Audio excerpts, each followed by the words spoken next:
বাংলাদেশের মানুষের আগামী দিনের আশা ভরসার একমাত্র আশ্রয়স্থল সংগ্রামী জনতা জনাব তারেক রহমান। জনাব তারেক রহমান।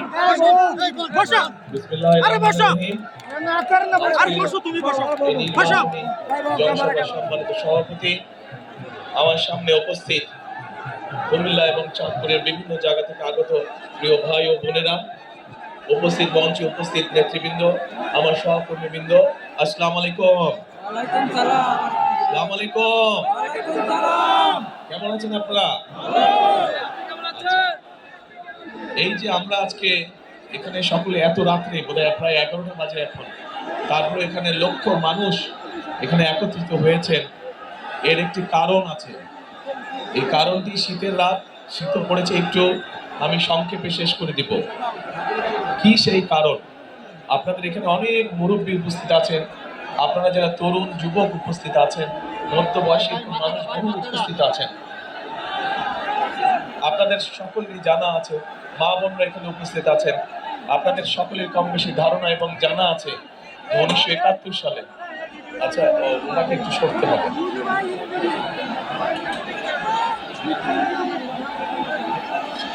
ঠিক আছে? এখন ঠিক আছে, ওকে। 1900 না স্লোগান বন্ধ করতে হবে, নাহলে তো কথা বলা যাবে না। 1971 সালে এই দেশের মুক্তিযোদ্ধারা যুদ্ধ করে এই দেশ স্বাধীন করেছিলেন। 1971 সাল ছিল আমাদের স্বাধীনতা অর্জনের যুদ্ধ। আর আমার সামনে এখানে 3জন জুলাই যোদ্ধা বসে আছে।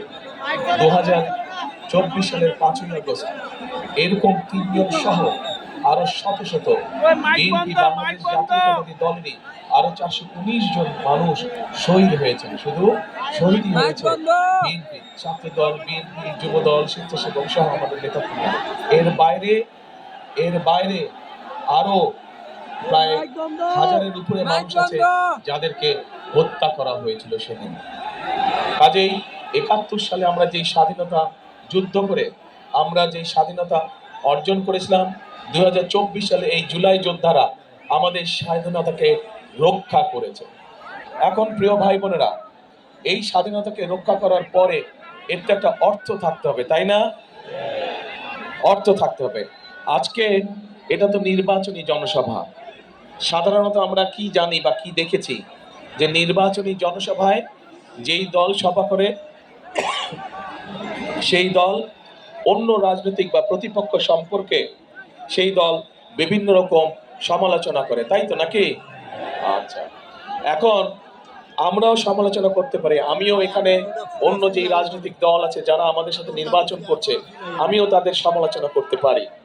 কিন্তু শুনুন, আপনি বসেন, আপনি হ্যাভ এ সিট। কিন্তু আমরা সমালোচনা যদি করি তাতে কি আপনাদের পেট ভরবে? পেট ভরবে আপনাদের? পেট ভরবে না। কি ভাই, সমালোচনা করলে পেট ভরবে আপনাদের? পেট ভরবে না। বিএনপি অতীতে কয়েকবার দেশ পরিচালনা করেছে।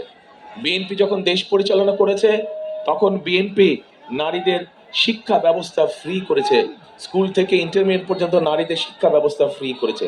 বিএনপি যখন দেশ পরিচালনা করেছে কৃষকদের ঋণ, 5,000 টাকা কৃষক ঋণ, পুরা ঋণ এবং 10,000 টাকা পর্যন্ত কৃষি ঋণের সুদ মওকুফ করেছে। এরকম আরো অনেক কাজ করেছে বিএনপি। আপনাদের কম বেশি এই এলাকায় হয়েছে। এই এলাকায় মানুষের অনেক সমস্যা আছে। আপনাদের বিভিন্ন এনআইট সড়ক, সুমন আপনাকে সরতে হবে, এরকম মানুষের এলাকার অনেক সমস্যা আছে।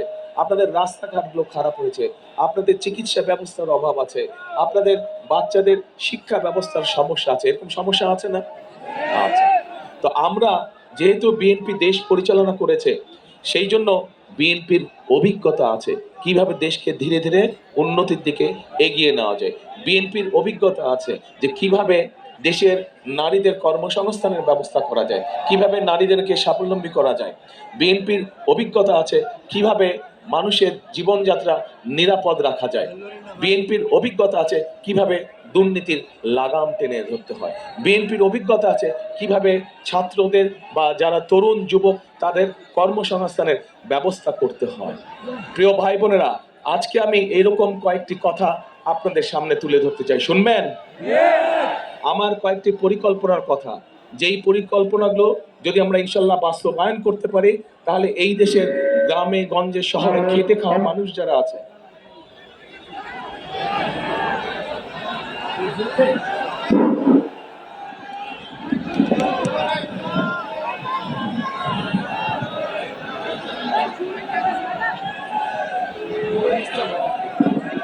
তারপর করে দিচ্ছি আমি।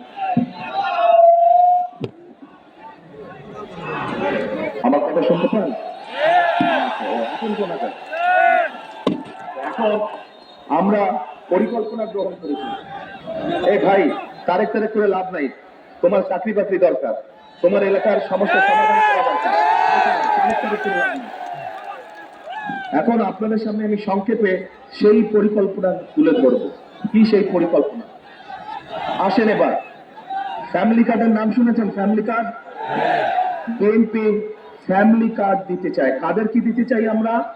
যারা গৃহিণী যারা আছে এই বাংলাদেশে, হ্যাঁ, এই মাইক আসে না ভাই, আপনি বসেন না রে ভাই। আচ্ছা, দুটোই দাও।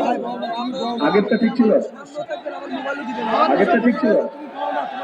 শুনতে না পেলে কেমনে বলছো আগেরটা ঠিক ছিল?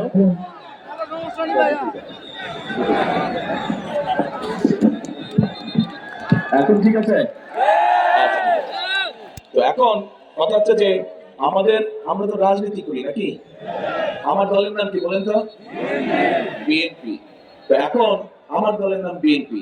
আজকে এই যে নির্বাচনী জনসভা, এই জনসভায় এসেছি আমাদের পরিকল্পনাগুলো আপনাদের কাছে তুলে ধরবো। অনেকগুলো পরিকল্পনা আছে, সব বলবো না, হয়তো কয়েকটি পরিকল্পনা যেগুলোর সাথে বিশেষ করে জেলা উপজেলার সাধারণ মানুষ, গ্রামের মানুষ, তাদের জীবনযাত্রা সবকিছু জড়িত।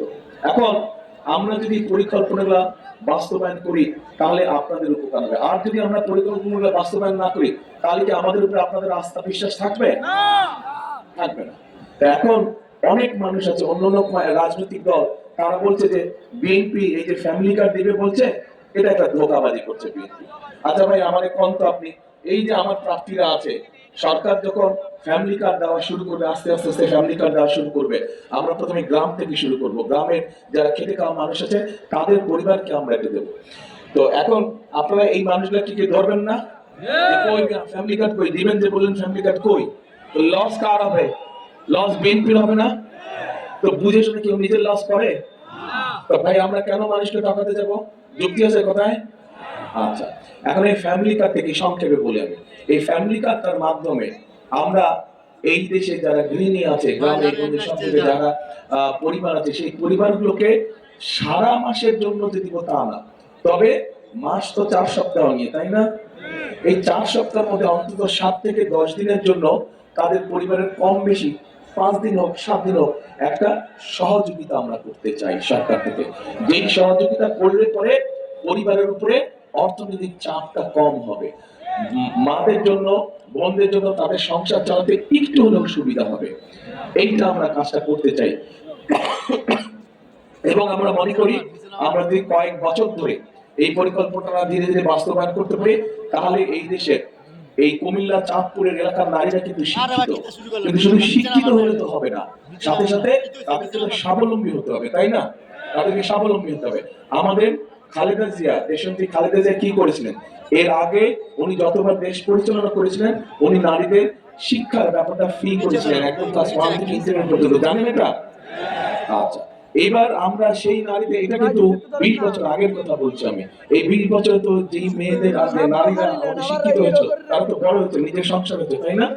এখন সেই নারীদেরকে আমরা স্বাবলম্বী করতে চাই। শুধু যে তারাই পাবে তা না, তাদের থেকে বড় যারা আছে তারাও পাবে, যারা গৃহিণী, যারা মা, সকলকে ধীরে ধীরে আমরা এই ফ্যামিলি কার্ডটা পৌঁছে দিব। এইভাবে করে আমরা চাই যে আমাদের মা বোনেরা যাতে ধীরে ধীরে অর্থনৈতিক ভাবেও স্বাবলম্বী হয়।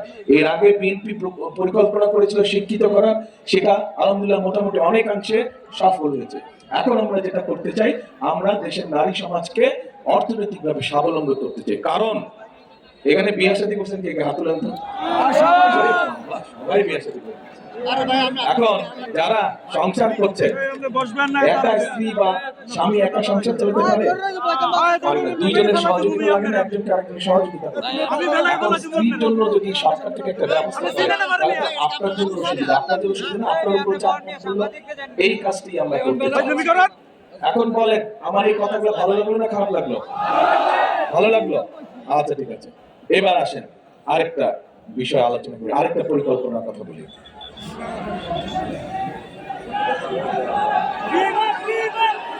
কথা তো আগে শুনতে হবে, আগে আগে পেটে ভাত আসতে হবে, পেটে খাবার আসতে হবে, পকেটে চাকরি বাকরি কর্মসংস্থান, পকেটে পয়সা আসতে হবে, তারপরে অন্য কথা বলো। বিভাগ আমরা ইনশাল্লাহ করবো, কিন্তু এখনই বিভাগ করলে তোমার পেট ভরবে?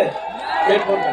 আচ্ছা, এরপরে আসেন, এরপরে আমরা এর আগে একটু আগে বলেছি আমি যে কৃষক ভাই যারা দেশনেত্রী খালেদা জিয়ার সময়, শহীদ রাষ্ট্রপতি জিয়াউর রহমানের সময় কৃষকদের সহযোগিতা করেছিল, খাল খনন করা হয়েছিল, সাথে ঋণের সুবিধা করা হয়েছিল, কৃষি ব্যাংক স্থাপন করা হয়েছিল, কৃষি ব্যাংক থেকে ঋণ দেওয়া হতো।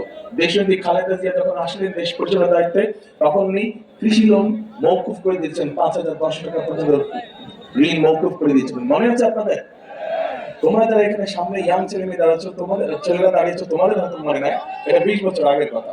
আচ্ছা, এখন আমরা যেটা করতে চাচ্ছি, আমরা যেই কাজটা করতে চাচ্ছি সেটা হচ্ছে যে ফ্যামিলি কার্ডের মতন আমরা দেশের কৃষক ভাইদের পাশেও দাঁড়াতে চাচ্ছি।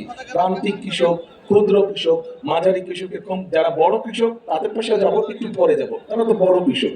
প্রথমে ক্ষুদ্র, মাঝারি, প্রান্তিক কৃষক যারা আছে তাদেরকে আমরা একটি কৃষি কার্ড দিব। এই কৃষি কার্ডের মাধ্যমে এখন এই যে সার বলে এটা ওটা ভর্তুকি হয়, কৃষকরা ভর্তুকি পায়? কৃষকরা সরাসরি সেই ভর্তুকিটা পায় না, ভর্তুকিটা চলে যায় অন্যদের হাতে।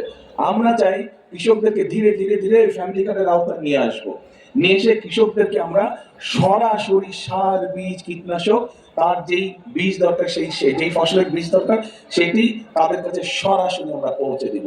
কোনো কৃষক যদি বছরে 2টা ফসল করে, অন্তত একটা ফসলের বীজ, সার, কীটনাশক আমরা তার হাতে পৌঁছে দিতে চাই, যাতে করে ধীরে ধীরে সেই স্বাবলম্বী হয়ে ওঠে। এই এলাকাটা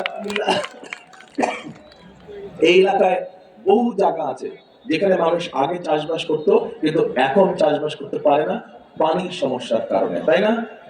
খাল টাল অনেক বন্ধ হয়ে গেছে। আমরা যদি এই খালগুলোকে পুনর্করণ করি তাহলে কৃষকদের জন্য সুবিধা হবে, হবে নাকি? কে কে মনে করেন হবে?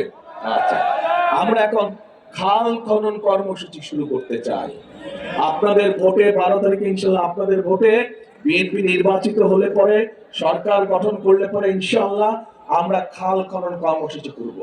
আজকে এখানে নির্বাচনী জনসভায় আমি এসেছি, ইনশাল্লাহ 12 তারিখে আপনারা এই 14 জন মানুষকে ধানে শীষে দিতে নির্বাচিত করেন।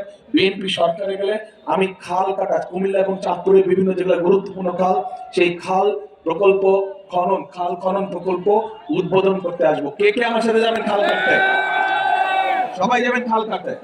ইনশাআল্লাহ আমরা খাল কাটবো, কৃষকদের পানির সুবিধার ব্যবস্থা করব, এবং একই সাথে সেচ ব্যবস্থা সহ বন্যা বা জলবদ্ধতা যেগুলো আছে সেগুলো আমরা ধীরে ধীরে সব ঠিক করব। এখন যেই 3টার কথা বললাম, এই 3টা আপনারা কি মনে করেন যে আমরা যদি এই 3টা কাজ করতে পারি তাহলে এই দেশের খেটে খাওয়া মানুষ, গ্রামে যে মানুষরা থাকে বিশেষ করে, তাদের সুবিধা হবে, উপকার হবে? উপকার হবে তাদের? আচ্ছা, তাহলে কি এই কাজগুলো করা দরকার? তাহলে আমাদের চিন্তা ভাবনা কি ঠিক আছে? আচ্ছা ঠিক আছে, কিন্তু আসেন এরপরে আরেকটা বিষয় বলি। আমরা তো নারীদের কথা বললাম যে নারীদের জন্য, আমরা মাদের জন্য, গৃহিণীদের জন্য আমরা কি করতে চাই। আমি বলেছি যে আমরা কৃষকদের জন্য কি করতে চাই। এবার এখানে অনেক তরুণ যুবক আছে, যুবক আছে, এখানে অনেক বোনেরা আছে যাদের শিক্ষা আছে, কিন্তু এই মুহূর্তে চাকরি বাকরি নাই, কর্মসংস্থান অনেক আছে, বেকার আছে না? এদের জন্য চট্টগ্রামে অনেকেই হয়তো গিয়েছেন, আপনারা জানেন চট্টগ্রামে ইপিজেড আছে না? আমরা আস্তে আস্তে কুমিল্লায় এই ইপিজেড, আস্তে আস্তে একটা একটা করে ইপিজেড আমরা কুমিল্লাতেও করতে চাই।